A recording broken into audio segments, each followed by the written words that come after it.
The A-10 Thunderbolt II Warthog was the first United States Air Force aircraft specially designed for close air support of ground forces, and it has been well loved by those ground forces.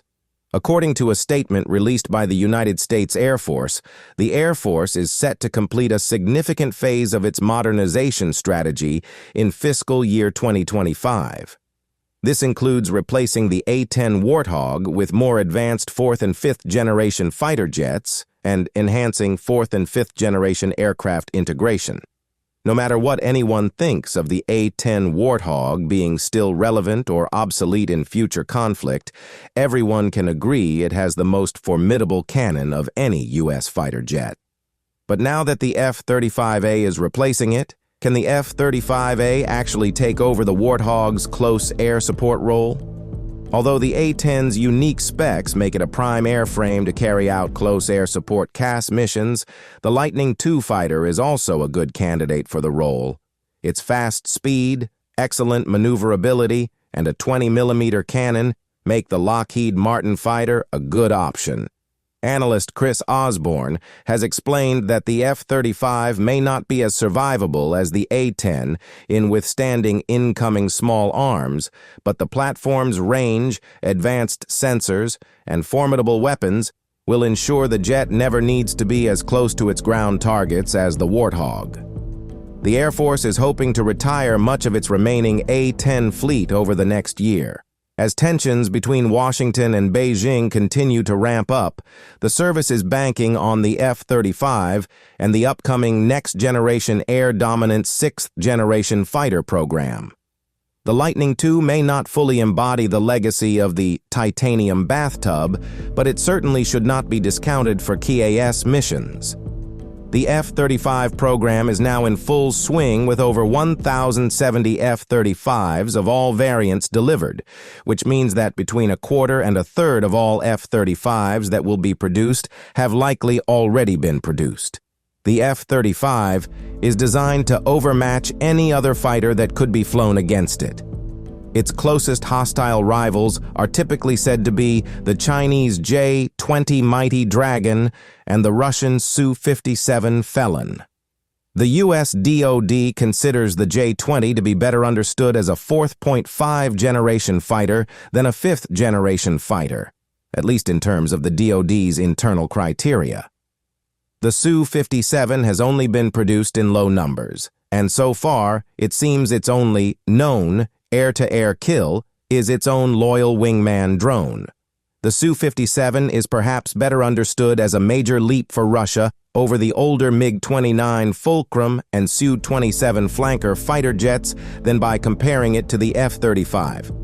F-35s have seen repeated use in conflict where they have excelled in their roles, fighting through cloud cover that other aircraft, like the A-10, couldn't operate, and reportedly destroying Iran's advanced S-300 SAMs in a single night.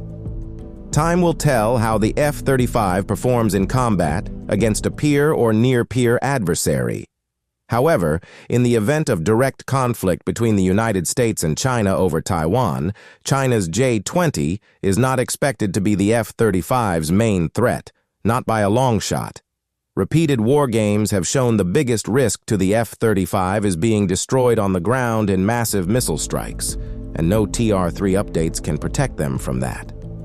Though the A-10 Warthog has plenty of supporters, officials have indicated that the ongoing modernization effort is meant to maintain peace and stability in the Indo-Pacific region, including the Korean Peninsula, and that requires modern or state-of-the-art aircraft.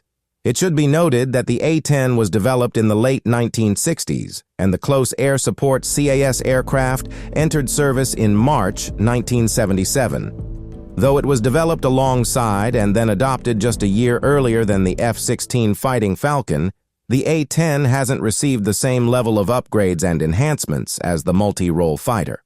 More importantly, while the role of KS can't be easily conducted by other aircraft today, the A-10 may not be suited to a fight against a modern adversary with advanced air defense systems.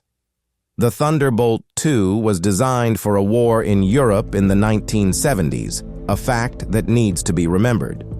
Thus, beginning in January, the 25th Fighter Squadron's 24 A-10s at Osan Air Base will begin a phased withdrawal, which is set to be completed by the end of fiscal year 2025, September 30th, 2025.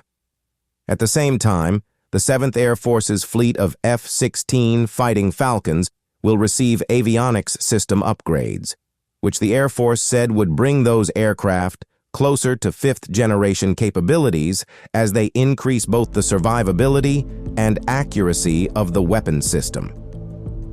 By introducing advanced 4th and 5th-generation aircraft like our upgraded F-16 Fighting Falcons, along with F-35 Lightning IIs and F-15EX Eagle IIs in the Pacific region, we are significantly enhancing our overall air combat capabilities in the K-Orion Theater, said 7th Air Force Commander and U.S. Forces Korea Deputy Commander Lieutenant General David Iverson.